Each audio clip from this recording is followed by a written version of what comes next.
muborak bo'lsin.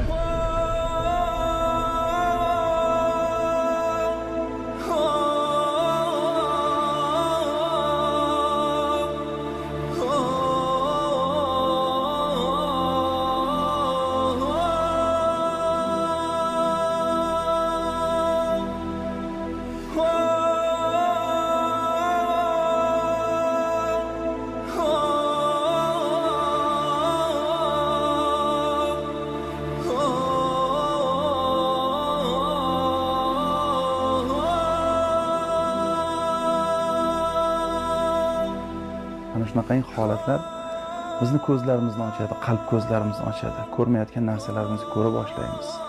Qalblarimizdagi dog'larimiz ketadi, gunohlarimiz kechiriladi. Bu shubhasiz aytlar. Bugun rahmat va mag'firat onlari. Hech kim sizni bitta qo'lingni ber, bitta ko'zingni ber, bitta oyog'ingni ber deyotgani yo'q.